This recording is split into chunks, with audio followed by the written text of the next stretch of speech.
All right. Hi, everybody. My name is Griffin Cooper, and my presentation is about my summarized learning from doing the Cornell note sheets for an intern project for Ken that was from the July 2021 Foundations course, the weekly Q&A session. So um, basically, for each of the sessions, I did a note sheet, and this is kind of my learning for that. So just real quick, um, an idea of who I am, where I'm coming from. Again, my name is Griffin Cooper. I'm in the Super Trader Foundation's at Van Tharp Institute currently. I've been trading since probably about 2018. Um, I'm primarily a mechanical trader. That's just what fits me. I live in Burbank, California. My wife and three kids, and I originally decided to volunteer to do this intern project because I really wanted to learn from the live trading workshop videos, that Ken has recorded. But you'll see my higher power, had other plans. Like they say, you want to make God laugh, tell him your plans.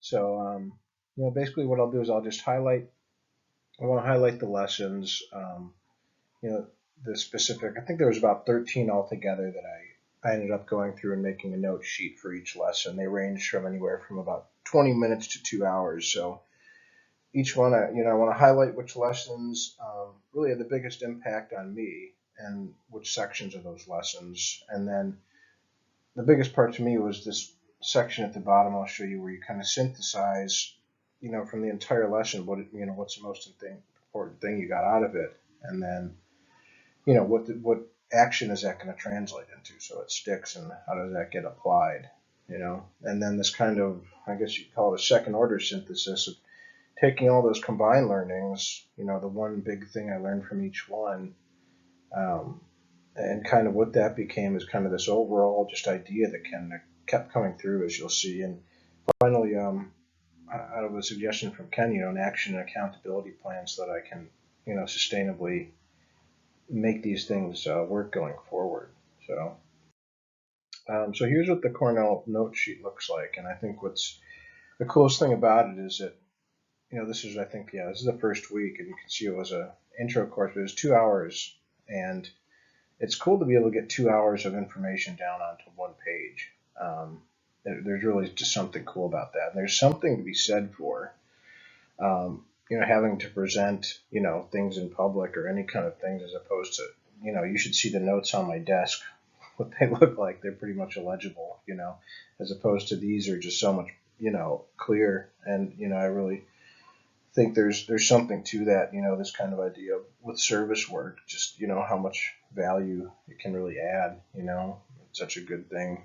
So anyway, like kind of what I did is, we have the keywords, the notes, with different time codes, and it's kind of like a quick reference guide. And what I did is I highlighted the parts that really stood out to me, and this one was about swing trading, and why to swing trade, and just, what a critical state was. And, it's funny that, when I first started trading, and I was swing trading without even knowing what it was, and just, to reinforce the foundation of why to swing trade and what is a critical state, you know, and why I want to be in that. And that's why, and also for me, it was the idea of, swing trading is so great because, it's that bridge between the long-term positions. You see those and you start to notice things going on, at a little more quicker level. Then that's where the swing trade is. And on the other side, it's also a gap between, or a bridge between that and the day trading. So it's kind of a bridge to both. But, for me with the critical state, it was really the action for me was trading channeling. To me, that was the definition of a critical state. I love the Williams percent R and the idea of things drastically oversold. They kind of hit me in the face on the charts. And that to me, they're hard to buy, and that's why I like them.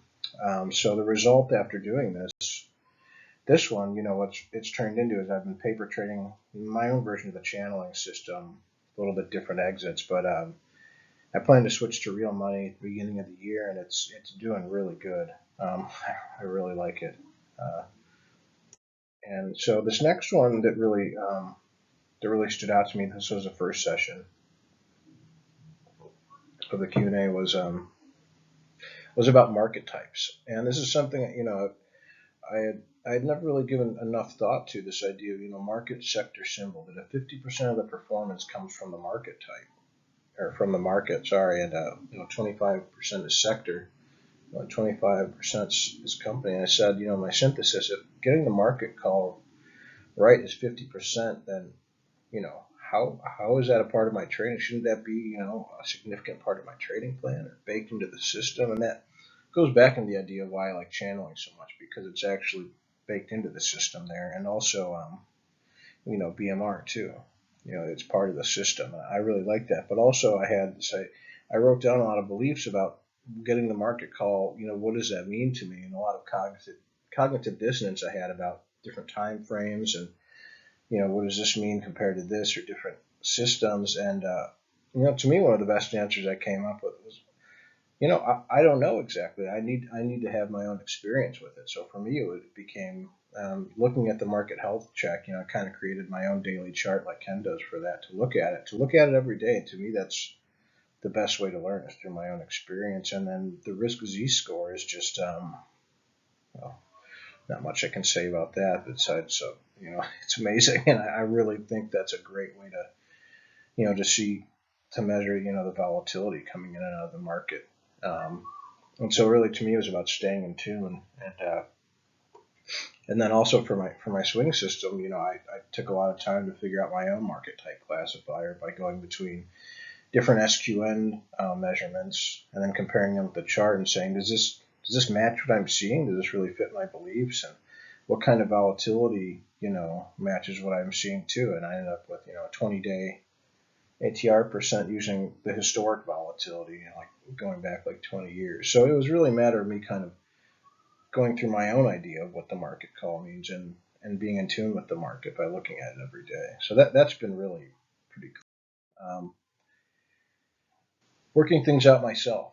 So this one's fun. So really, this was about, Ken was talking.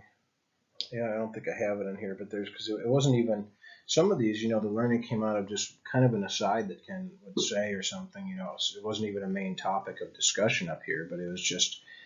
I think it was over here about, he was talking about how he generated the daily reports, and using Excel and XLQ to fetch price, and the different spreadsheets and stuff. And I really like XLQ and Excel too, and it made me realize that I like a lot of the stuff from the daily report, but for me it's about having the experience for myself, by coming up with these own things, answering my own questions, there's one I said, that, this idea of how far, what's the maximum percent return, throughout the year. You always hear, the S&P is up this much per year. What's the most it's been up, and then what's the average of that, and standard deviation above and below, the statistical description of things that I find interesting. And so that was the synthesis to me, was that figure out my own things, which I just like Excel. I can internalize it at a deep level, and I can learn by doing, and that's really been, to me, that's really fun. I really like doing that stuff. And so, yeah, I've done that with, like I said, with market type, and some other, kind of systems research and stuff like that. And, trusting that part of myself, just like, how, Ken came up with all these things for his daily report, piece by piece, I'm sure. Kind of doing the same thing. So adaptive hybrid exits. This came out of discussions in this session about use different stops you can use on weekly charts, or I guess any charts, but it's this idea of that one stop you can use is the PSAR or the southern skin of the dragon, are very good, for swing trade stops. And also this idea of kind of like the sniper and the manager taking half off from one and leaving it on the other, or could put one half of the exit on the weekly and one on the daily, which I think is really cool, and trade them separately, and to me, it was a really cool idea, because it was just this synthesis I had of rather, I'm always trying to find the perfect exit, the perfect time frame, even this multi time frame analysis and this idea of using daily and weekly exits or something on core position. It gives a blend that's more satisfying and and still professional. So that's why I had the red herring, because it's kind of, let's not distract us from what we're trying to do, which is make money and get all crazy about trying to get the perfect exit. So for me, I started with thinking about doing, daily PSAR exits or Southern Skin of the Dragon for BMR. And then I actually just simplified that to what's one variable I could change so that I can record that and compare easily. And that was the weekly PSAR exits, because I really like those. And so that's what I'm doing now. Is I'm recording the weekly PSAR exits to compare those against the 10% trail stop for BMR system. And, starting with, kind of in a scientific way, just changing one variable and seeing what will come up from that. This is another big one. They're all big ones. So skin in the game. This was another one where there wasn't a major discussion about it during the presentation. It wasn't a question that a student had asked, but I think it came out of this idea of ruthless risk management. And that what it's really like to have money in the game, and that's why you start to get ruthless. It's different than I'll just, let it come all the way back when you don't have money and, riding on it. And he mentioned about watching Talib's Google talk about skin in the game, and I really like him as a writer. I'd read Fooled by Randomness before and some of Anti-Fragile, and so to me that was immediately the action I wanted to take. That got me excited, and so and that was really the part of the synthesis for me too. Is Trader Gabriel says, I remember I wrote down, I loved it. He once said, "All exits are painful," which I thought was truth, and spoken out of experience. And that's why this emotional satisfaction from an exit, I don't think it'll come from finding the perfect exit. I said it'll come from continuous practice, and finding something that'll survive. And that's what skin in the game is about. It really, what happened as a result of this was this of reading his book. There was just something that changed in me about this idea of, instead of thinking that I'm gambling, or hearing my grandma, telling me that this isn't a real job. She's not alive anymore. These were deceased people talking to me. It was, this idea of the virtue of risk taking. So that's why, Julian the Apostate here, dying in battle while he was emperor, he went out on the battlefield and risked it, and that there was, that there's virtue in taking risk and having skin in the game. And that's there's only a certain kind of learning that can take place by doing that, I think, this practice over theory. So this one was also, again, skin in the game, because this is one where Ken did have a good discussion about the intangible benefits of being part of the process, developing competency, applying with practice rather than just theory. And that was, really started to hit home for me. That's why I have, Apollo and Dionysus. Apollo, the rational theorizing side. I can theorize the system all I want, but until I'm actually in it, is when you get that. I think, that kind of learning by doing that. There's really no other way to do it, I think. And so that's why I said practice each theory for breakfast, because it teaches a survival skill. Instead of sitting there theorizing position sizing strategies that can make $1 million, why don't I go in and try to survive? So that's what I said. Devise a training plan to have skin in the game that will teach me to survive, and then improve it through periodic reviews. And so that led to really, this was, kind of the end synthesis of this whole thing, was that I'm committed to trading the BMR 32 system for 1 year with real money, and doing the top class of trading with it, trade log, and to me it all hits home with the monthly equity reports, because the point of doing this is to make money, for me, and it's what does it come down to if I'm not going to record what the equity is? Am I in this, not so. And so and this also, was part of this next one. Is to thine own self be true. I said because there was a great discussion here about how you can use different time frames and even different instruments. Forex and futures because they trade 24 hours. How they have different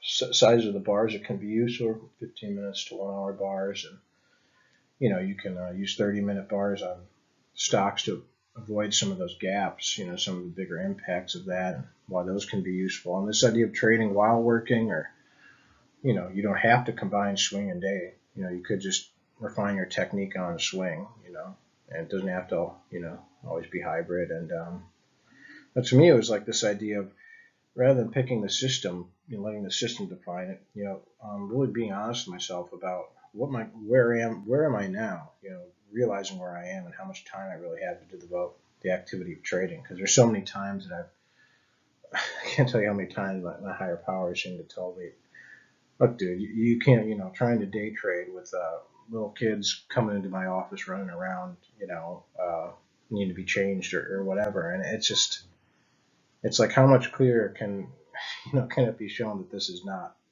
right for me, at this time, and so this is, figuring out what I'm actually have available with my current schedule, and that's where I came to the idea of doing the BMR 32, something I could really commit to, realistically and sustainably, more commitment. And so this, I think this is one of the last ones that was really cool. You talked about this idea of developing a coach's eye, and I put it as a great way to assess my performance as a trader and where I want to go. And I started asking myself these questions, the question of, what do I want to get out of trading?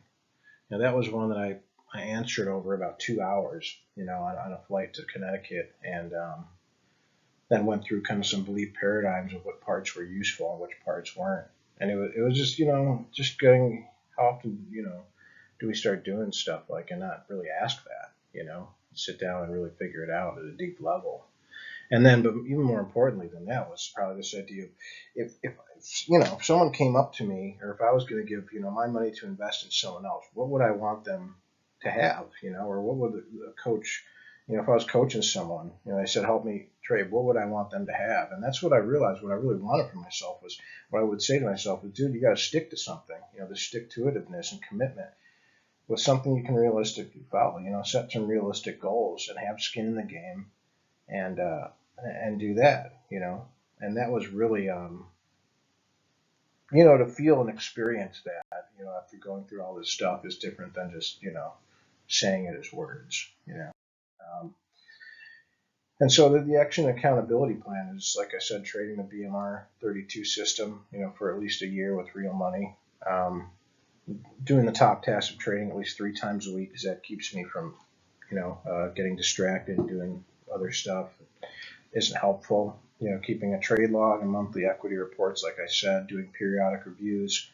For accountability, I have a monthly budget meeting with my wife.